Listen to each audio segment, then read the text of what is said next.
Outro dia estava um colega meu também a falar nisso e disse: caramba, eu fiz coisas tão difíceis durante tantos anos e ninguém me ligou boia e agora vem falar da azeitona. Pronto.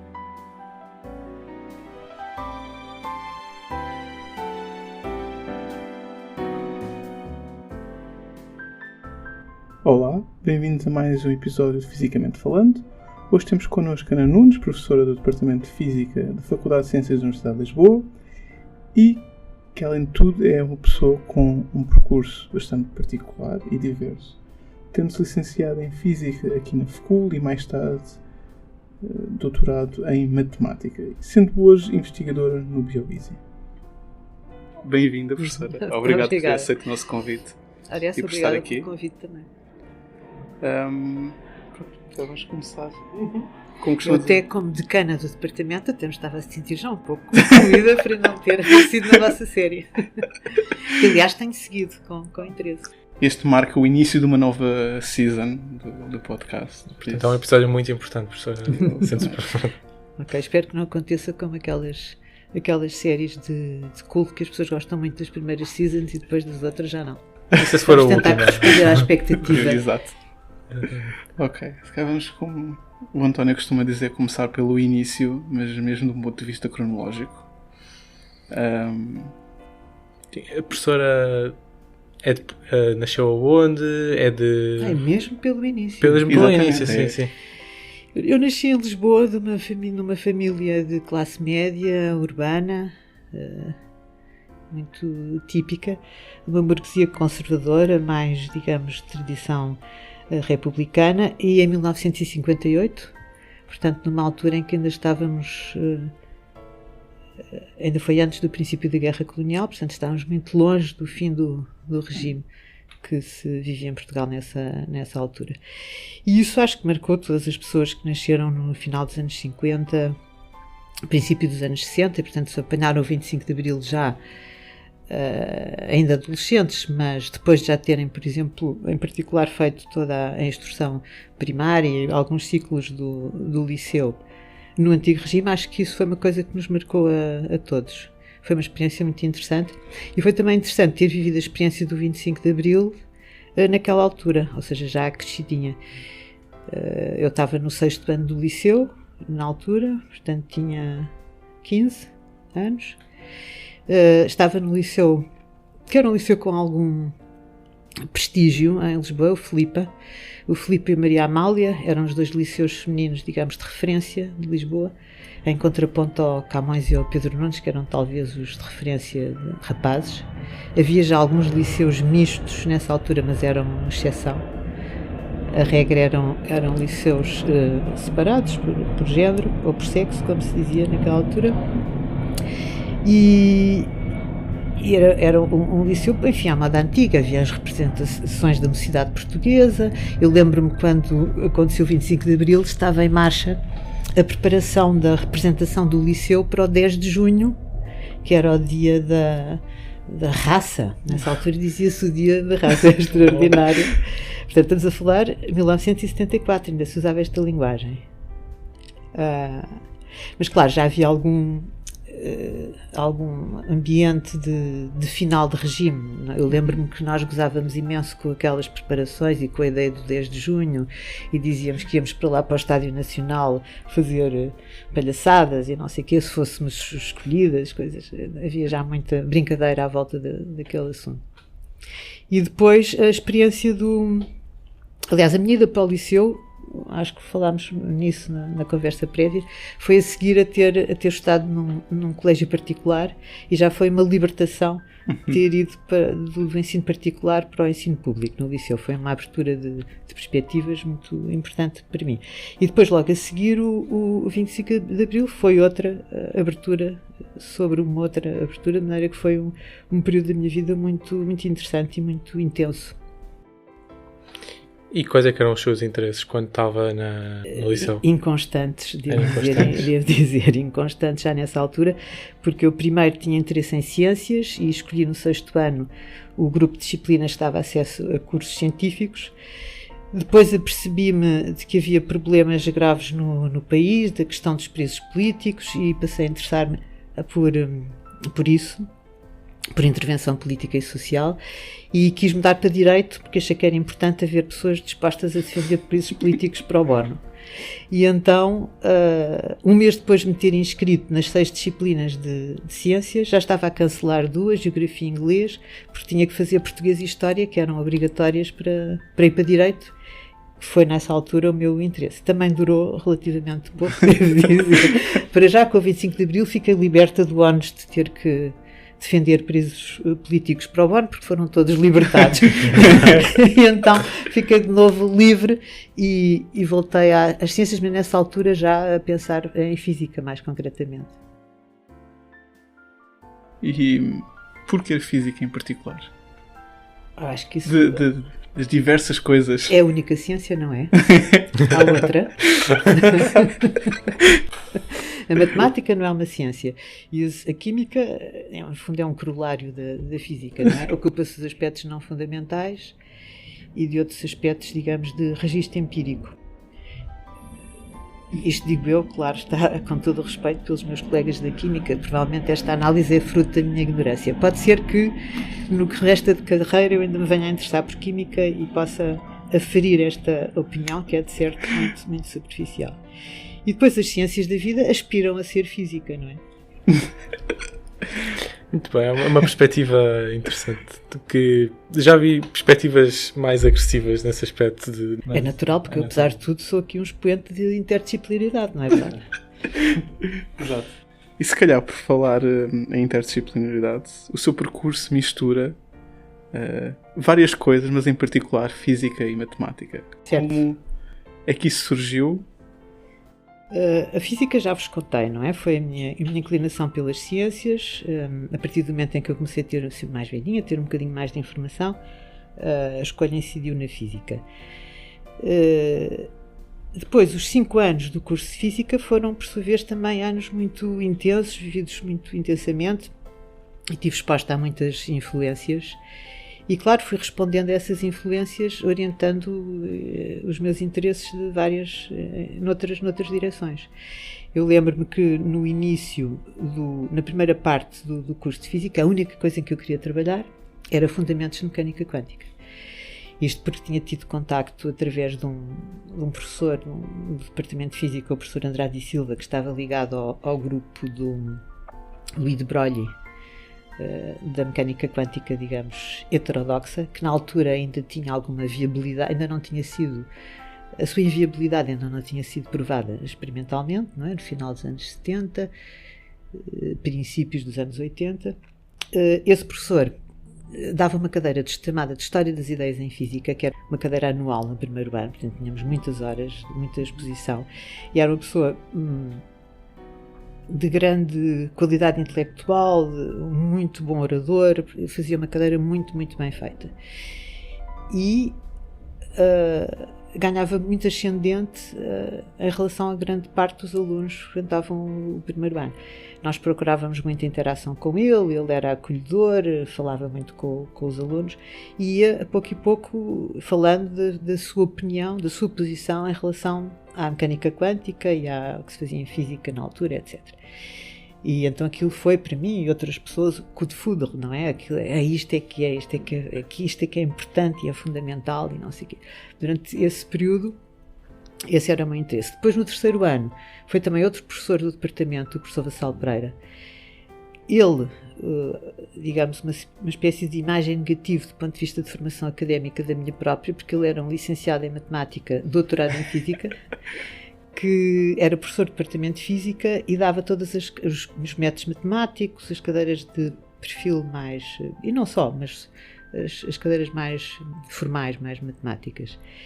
E foi ele que nos expôs aos sistemas dinâmicos. Isto numa altura em que estava a aparecer a teoria do caos, a dinâmica não linear, todas aquelas novidades associadas à mecânica, não é? Que deixou de ser aquela coisa vetusta do Newton e do Laplace e de prever a existência de Neptuno e de verificar aqueles cálculos astronómicos muito detalhados, e passou a ser uma coisa viva, nova, com imensa imensos fenómenos que não eram conhecidos até então, e isso foi segundo Cudefode, o meu interesse pelos sistemas dinâmicos e pela dinâmica não linear, que nessa altura era uma disciplina, era uma área nova, ainda hoje, não é?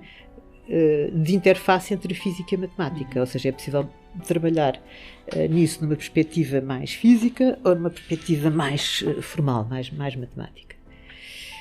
E eu acabei por escolher a perspectiva mais matemática e doutorar-me em matemática na Universidade Autónoma de Barcelona em sistemas dinâmicos aplicados à mecânica celeste, porque no fundo outra coisa que eu também fui desenvolvendo ao longo do curso foi um grande fascínio pelo rigor.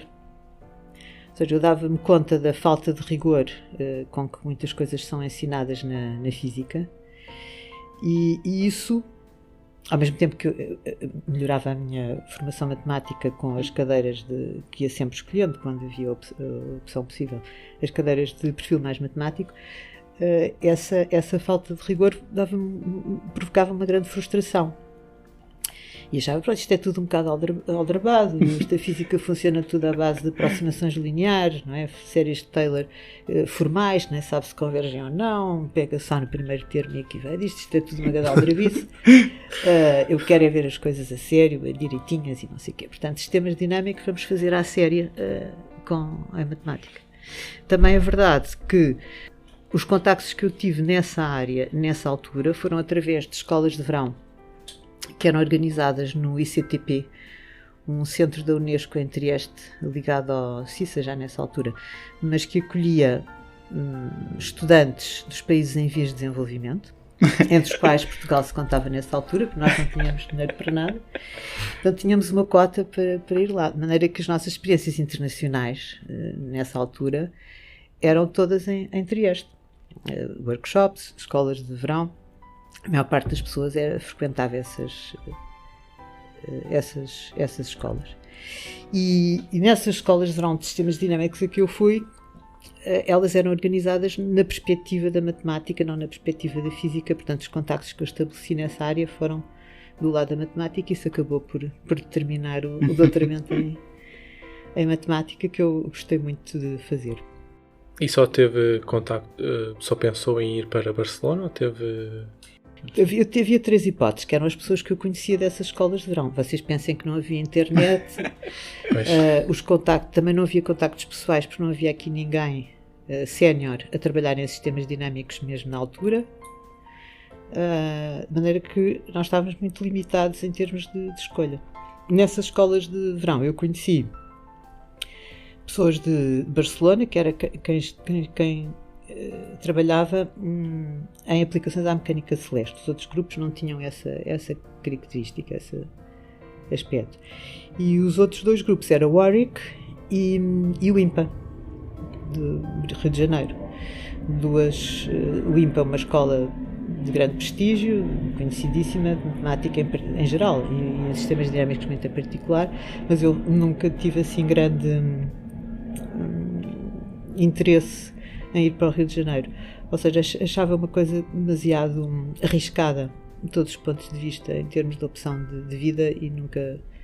Acho que cheguei a candidatar-me, mas assim, só por descargo de consciência.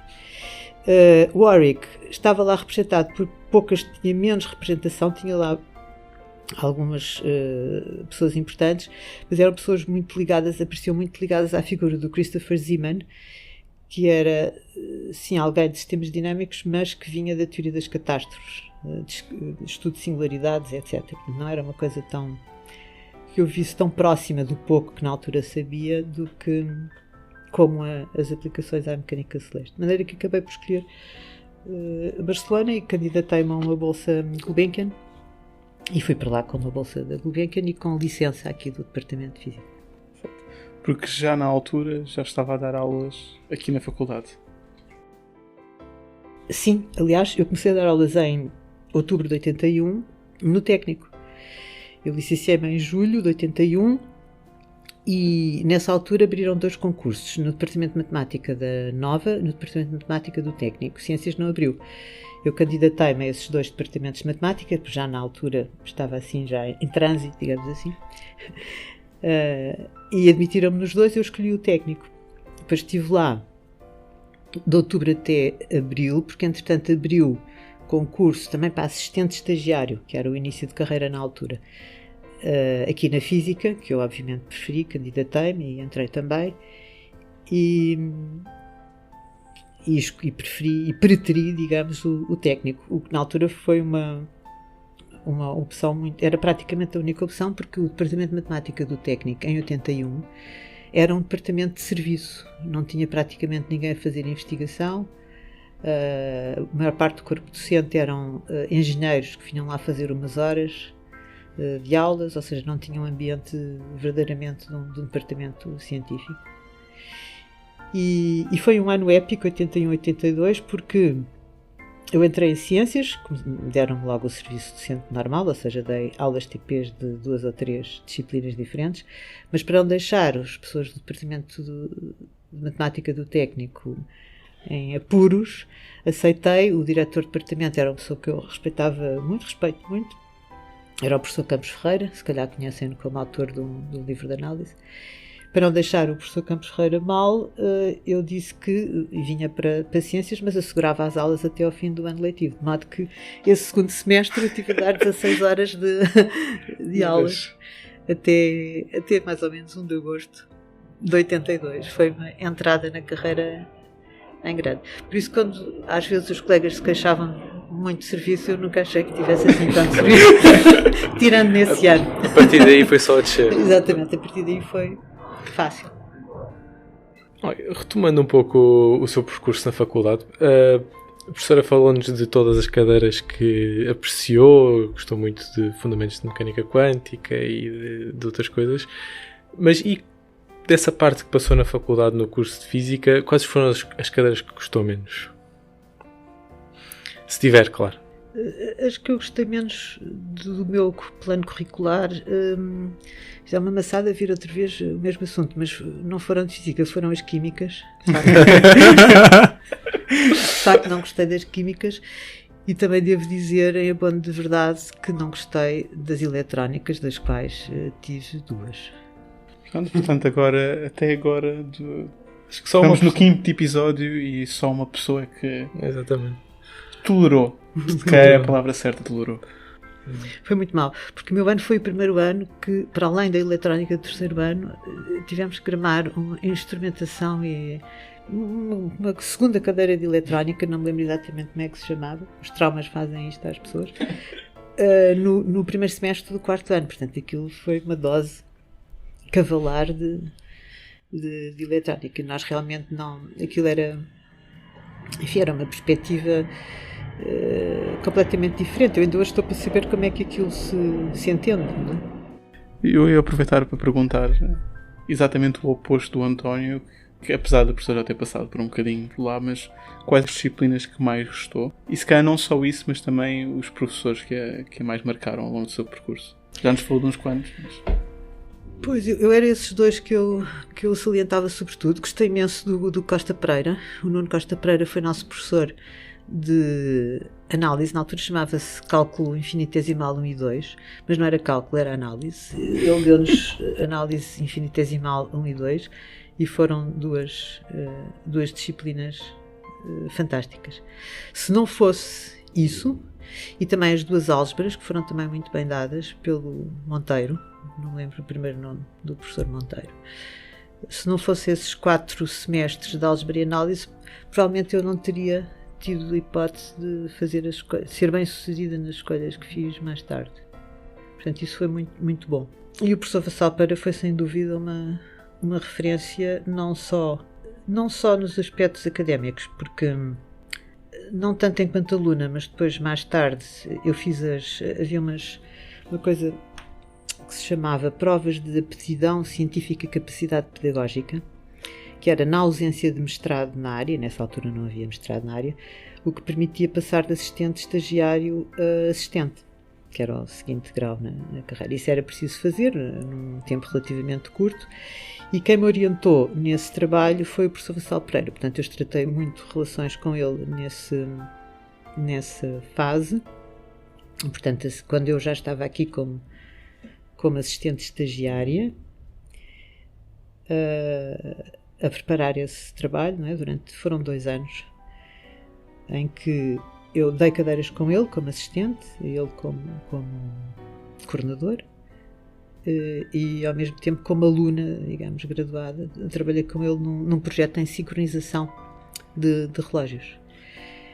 Isso foi um período muito interessante, eu aprendi imenso com ele, e como eu dizia, não só do ponto de vista académico, mas em geral há muitas referências culturais e até éticas que eu guardo dele e da relação com ele, ou, no fundo foram induzidas pela experiência que eu tive da relação com ele. Foi uma pessoa muito importante para mim.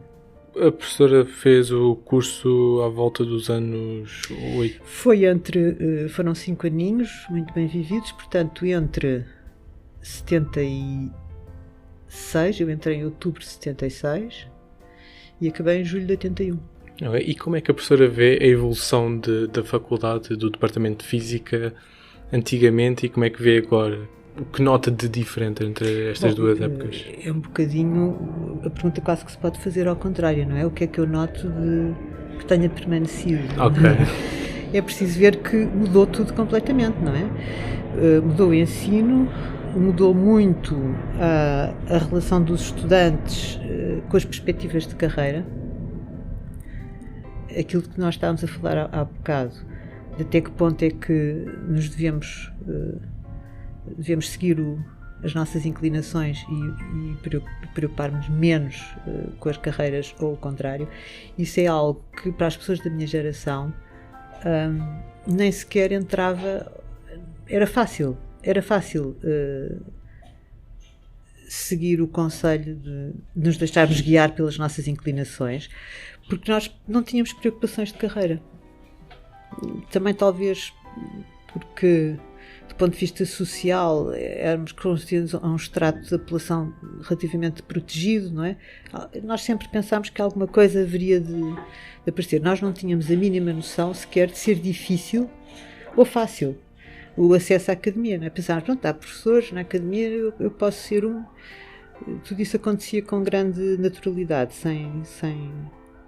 sem nenhuma reflexão. Como vê, é uma diferença antipodal mesmo, não é? Agora a pessoa tem mesmo que se preocupar minimamente, não é? Fazer um mínimo de gestão de carreira, não é? Por exemplo, as bolsas da Gulbenkian, eu nunca pensei que não iria ter a bolsa, sempre pensei que iria ter, não é? Agora há uma série de obstáculos, não é? Que a pessoa tem necessariamente que equacionar. Portanto, a atitude dos estudantes é diferente, as expectativas dos estudantes são completamente diferentes. Do lado dos docentes e da escola, também diferença total, não é? A escola desse período era uma escola que era já relativamente progressiva, ou seja, imagino que outras escolas da Universidade de Lisboa, como por exemplo Direito, que eram muito mais conservadoras, teriam um ambiente diferente.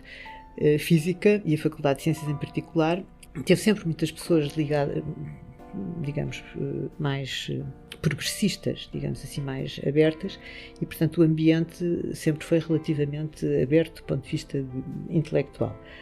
Agora, continuava a ser um ambiente muito clássico do ponto de vista do que era a autoridade da escola, a autoridade dos professores. Os nossos professores na física eram sempre muito, muito próximos, mas tinham a sua liturgia, não obstante, não é? Pessoas como o professor Andrade e Silva, o professor Peixoto, davam aulas de fato e gravata, não é? As pessoas tinham uma certa formalidade, havia uma certa formalidade. E depois, outra coisa que mudou imenso, entretanto, foi a própria ciência e a prática da ciência. Vocês pensem que nessa altura, nos anos 70, na física, as pessoas praticamente não publicavam em revistas internacionais. Nem liam, aliás, em revistas internacionais, porque também poucas ou nenhumas havia. Até acho que começam a aparecer em 1973 as primeiras assinaturas sistemáticas das revistas essenciais da física, ali na biblioteca do que era o IFM, entretanto extinto. Portanto, estão a ver, a escola era diferente, os professores eram diferentes, os estudantes eram diferentes e a própria ciência era completamente diferente. A ciência hoje em dia está a pouco e pouco a transformar-se numa coisa que é essencialmente um negócio, não é? Digamos, a relação entre a ciência e a atividade económica cada vez tem mais pontos de contacto e isso reflete-se, isso nota-se muito. Entre outras coisas, entre outros aspectos, no que diz respeito à publicação. A publicação científica, antigamente, era dominada por revistas que não eram comerciais, eram revistas de sociedades científicas. E agora é um negócio incrível, não é? Praticamente não existem revistas não comerciais. Eu lembro-me de quando o Degene visitou aqui a faculdade, deu 2 conferências muito interessantes, 2 palestras muito interessantes e conversou com várias pessoas. Um dos temas que ele trazia sempre à conversa era a importância de manter vivas as revistas não comerciais e que ele próprio muitas vezes enviava trabalhos para essas revistas para lhes dar visibilidade e apoio, etc. O que eu queria mais saber era também o que é que a professora acha que mudou para melhor, o que é que a professora acha que mudou para pior e o que deu para entender é que a professora acha que mudou para pior, por exemplo, as revistas ou... Sim, a parte exatamente. Da publicação, ou seja, esta explosão inflacionária de publicações eu acho que é péssima. É muito má. Só interessa a quem está a ganhar dinheiro com isso, não é? Que são os editores comerciais. Cada vez é mais difícil filtrar. Nós agora praticamente só conseguimos ler as coisas das pessoas que já conhecemos, não é? Porque não há nenhum filtro fiável e eficaz na ponta do qual nós encontremos um volume de literatura manejável, não é? Que seja possível ler. Ok. E mesmo em relação a financiamento e como isso mudou, será que mudou porque há menos financiamento disponível ou mais pessoas a competir pelas mesmas? Reparem, o financiamento que havia era 0. Nós para ir a conferências tínhamos que ir praticamente ou convidados ou por esmola, não é? Antes o que o Mariano Gago fez no país é muito discutível, mas na realidade não havia sistema de financiamento científico antes daquele que ele montou. Na verdade, portanto, lá está, outro aspecto em que era outro mundo completamente diferente. E nesse aspecto acho que é sem dúvida um avanço enorme, não é? Não é possível ter ciência ainda por cima num país periférico sem uma política de financiamento que pode ser modesta, não é? Mas tem que ser relativamente estável, relativamente fiável. Mas a professora tinha dito que tinha a sua bolsa por exemplo, da Gulbenkian que era garantida. Mas era a única coisa que havia. Lá está, a bolsa da Gulbenkian não é uma política pública, é uma cai na categoria das molas.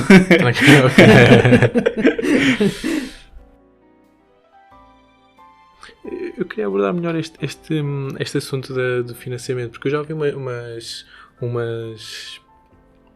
umas opiniões de certos professores que dizem que o financiamento hoje em dia em Portugal não parece ser feito da melhor forma.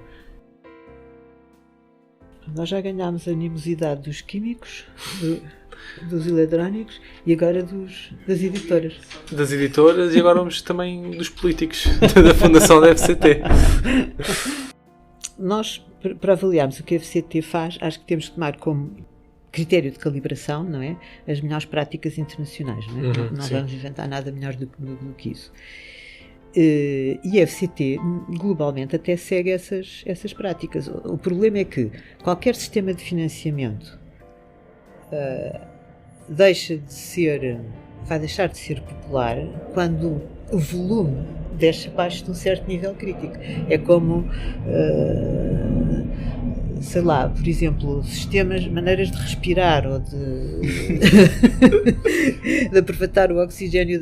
Há muitas maneiras, pode-se discutir, mas quando o oxigênio deixa abaixo de um certo nível crítico, não há maneira que funcione. Portanto, o nosso problema tem sido, sobretudo do meu ponto de vista, a irregularidade dos calendários de abertura de concurso, da escassez de oportunidades, no fundo, escassez em frequência de oportunidades de candidatura, irregularidade dessas oportunidades. Portanto, se as pessoas soubessem que todos os anos, no mês X, têm a oportunidade de se candidatar e que têm uma certa percentagem de sucesso e de todos esses valores, parâmetros são estáveis, não é? As pessoas podem melhor organizar os seus planos, os seus laboratórios. E depois é o volume de dinheiro em si, claro, que é pequeno. A única coisa que eu acrescentaria é que a FCT talvez não se dedica a ser muito criteriosa com as pessoas que escolhe como peritos avaliadores. Existem muitas bases de dados internacionais e as agências vão lá buscar as pessoas. Podem, enfim, ser mais ou menos criteriosos nisso. A minha experiência de alguns colegas é que muitas vezes realmente os relatórios dos referees, dos revisores dos projetos, não são, do ponto de vista, não são os melhores tecnicamente, nem cientificamente, não são construtivos, nem sempre são. Lá está, imaginem que o critério de atribuição de financiamento era um critério cego, random, um gerador de números aleatórios. Se houvesse dinheiro para financiar metade das candidaturas, esse sistema até nem era mau. E se houvesse concurso todos os anos, as pessoas safavam-se. Portanto, o problema não é tanto do processo de avaliação. Eu acho que o problema continua a ser de subfinanciamento. Mas lá está, estas coisas demoram muito tempo. Nós temos que pensar o que era Portugal nos anos 50, 60, as condições em que as pessoas viviam, os níveis de analfabetismo, quantas pessoas é que chegavam a fazer um curso universitário, não é? Tudo isso, nós tivemos uma explosão de todos esses indicadores, também de financiamento da ciência, dos anos 80 até agora, e eu tenho esperança de que isso continue a evoluir no bom sentido e que todos estas crises de crescimento, digamos assim, se vão corrigindo, não é? À medida que também vai havendo mais tradição, mais cultura de competição. É uma coisa que se constrói lentamente. Eu acho que sim,